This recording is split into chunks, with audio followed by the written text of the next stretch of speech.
Hi guys, welcome to my channel biology believe. आज हम पढ़ेंगे चैप्टर 13 ऑर्गेनिज्म एंड पॉपुलेशन। मैंने ऑलरेडी यहाँ तक कंप्लीट कर चुकी हूँ। आज स्टार्ट होगा यहाँ से। तो let's come into the NCERT line by line. Okay.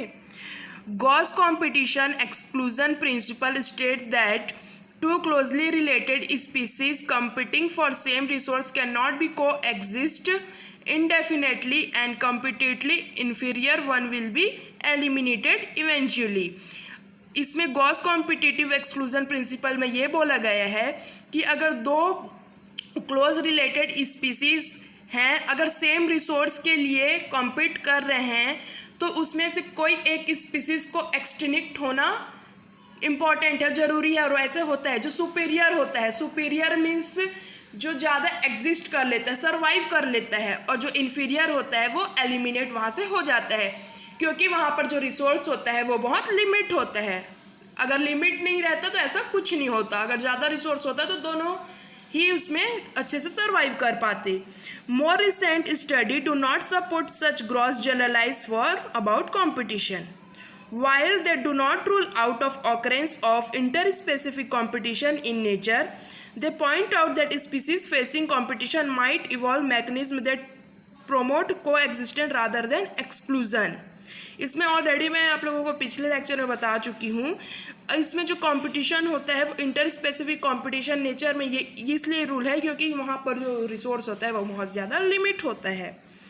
One such mechanism is resource partitioning. If, अब रिसोर्स पार्टीशनिंग क्या होता है ये बताते हैं, ठीक है। If two species compete for same resource they could avoid competition by choosing for intense different type for feeding और डिफरेंट फॉरेजिंग पैटर्न्स। अब कंपटीशन कैसे रुक सकता है?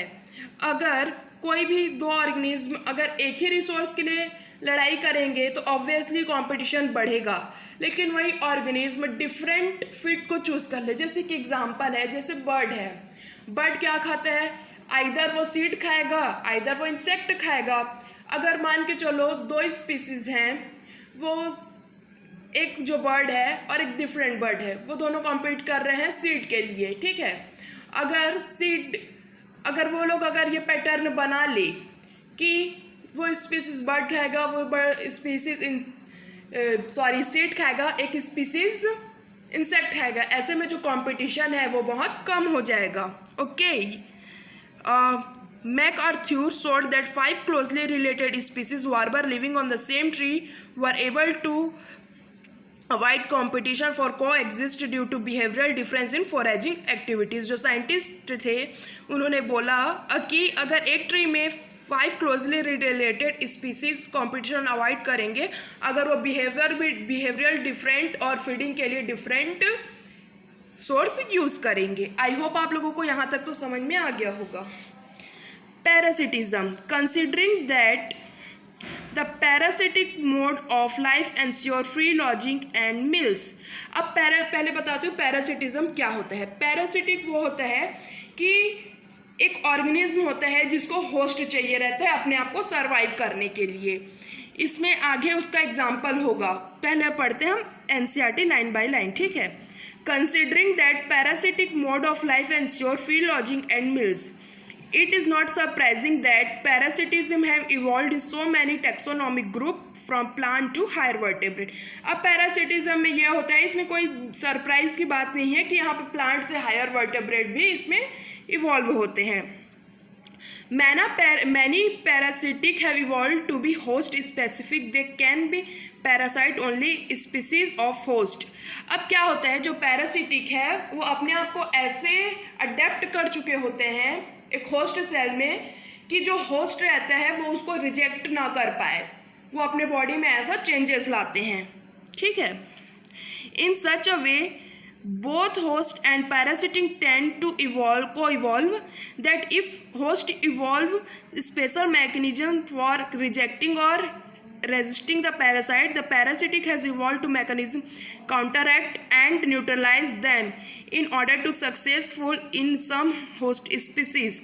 अगर कोई भी पैरासिट मतलब जो होस्ट है वो पैरासिटिक को रिजेक्शन करना स्टार्ट कर देता है, तो जो पैरासाइट है वो अपने बॉडी में ऐसे केमिकल चेंजेस लाते हैं कि उनको जो होस्ट है उनको सरवाइव करने दे, वो उनको रिजेक्ट ना करें। Parasitic evolved special adaptations such as loss of unnecessary sense organ, presence of adhesive organ और sucker to cling on the host। अब उनके बॉडी, जैसे मैं आप लोगों को ऑलरेडी बता चुकी हूँ, उनके बॉडी में ऐसे सेंस ऑर्गन्स प्रेजेंट रहते हैं जो उनको जरूरी रहता है होस्ट में सर्वाइव करने के लिए।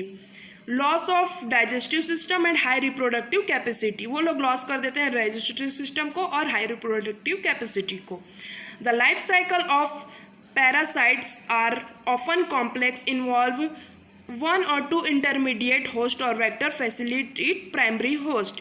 अब क्या होता है, उसमें होस्ट का भी ज़रूरत रहता है और वेक्टर्स। होस्ट मीन्स एक ऑर्गेनिज्म और वेक्टर जिसमें वो यूज़ करेंगे एक अदर ऑर्गेनिज्म होस्ट सेल को। Okay, the human liver fluke और टेंडरमेट प्रेसाइटी एग्जाम्पल है। Depend on to intermediate host, snail and fish complete is life cycle। okay, the malarial parasite need a vector to spread mosquito to spread the other host, ये example है। Majority of parasite harm the host, और बहुत सारे ऐसे parasite होते हैं जो host को हार्म कर देते हैं, जैसे कि वो अपना सर्वाइवल खो देते हैं, उनका ग्रोथ रुक जाता है, उनका रिप्रोडक्शन रुक जाता है, उनका पॉपुलेशन डेंसिटी कम होते जाता है। They might render the host more vulnerable to predation by making physically weak। और जो होस्ट फिजिकली वीक होगा वही पहले चपेट में आता है पैरासाइट के।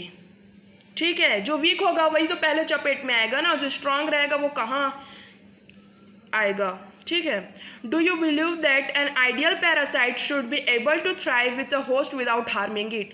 लेकिन आइडियल पैरासाइट तो वो है जो अपने होस्ट ऑर्गेनिज्म को हार्म नहीं करेगा, पर ऐसा नहीं होता ना। ऐसा इसलिए नहीं होता कि इसमें इवोल्यूशन रुक जाएगा, एक्सटिंक्ट नहीं हो पाएंगे ऑर्गेनिज्म, और इसलिए बोला जाता है कि जनरली तो जो पैरासाइट है वो अपने होस्ट को हार्म तो फैलाते ही हैं। Then why didn't natural selection lead to evolution of such a totally harmless parasite? वही ऑलरेडी बता चुकी हूँ मैं आप लोगों को। Parasite that feed on external surface of host organism are called ectoparasite. और जो एक्सटर्नल मतलब बाहर से जो पैरासाइट फिट करते हैं उसको बोलते हैं एक्टोपैरासाइट। इसका सबसे बड़ा एग्जाम्पल है lice on human. Lice means जो जुआ रहता है बालों में, उसको बोलते हैं lice on human. Ticks on dog, जो इंसेक्ट प्रेजेंट रहते हैं डॉग के बॉडी में, ये क्या करते हैं, ये जो ब्लड रहता है उसको सक करते हैं। और सबसे मेन एग्जांपल होता है lice on human and ticks on dog of ectoparasite, क्योंकि जो लाइस रहते हैं या टिक्स रहते हैं वो अपना एग भी वही ले करते हैं, सर्वाइव भी वही करते हैं। तो सबसे मेन और इम्पॉर्टेंट एग्जाम्पल है एक्टोपैरासाइट का। And many marine fish are infested to ectoparasite copepods, ये भी एग्जाम्पल है। Okay, Cuscuta, a parasite plant that is commonly found in a growing in a hedge plants। जो कसकट्टा है एक पैरासाइटिक प्लांट है जो हेड प्लांट्स में, जो उसका होस्ट प्लांट है वो हेड्स प्लांट है। Has lost its chlorophyll leaves in a course of evolution. जो कसकट्टा प्लांट रहता है वो इवोल्यूशन के दौरान अपना क्लोरोफिल और अपने पत्ती को खो चुका रहता है। वो न्यूट्रिशन वहाँ से लेता है जहाँ पर वो अपने होस्ट प्लांट से वो न्यूट्रिशन प्राप्त करता है। The female mosquito is not considered a parasite although it need our blood for reproduction.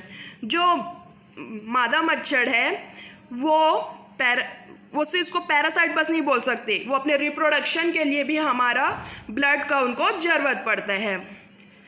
In contrast endoparasite are those that live inside the host body at different site. और जो endoparasite मतलब होता है अंदर से, एक्टो मतलब बाहर, endo मतलब अंदर। Okay, inside the host body at different site, liver, kidney, lungs, red blood cell. The life cycle endoparasite are more complex because of their extreme specialisation, their morphological and क्या है, anatomical feature are great simplified by emphasising their reproductive potential. अब इसमें ये बोला गया है जो endoparasite है वो बहुत ज़्यादा कॉम्प्लेक्स रहता है क्योंकि उनके बॉडी में स्पेशलाइजेशन रहता है, बहुत ज़्यादा स्पेशल प्रोडक्शन रहता है।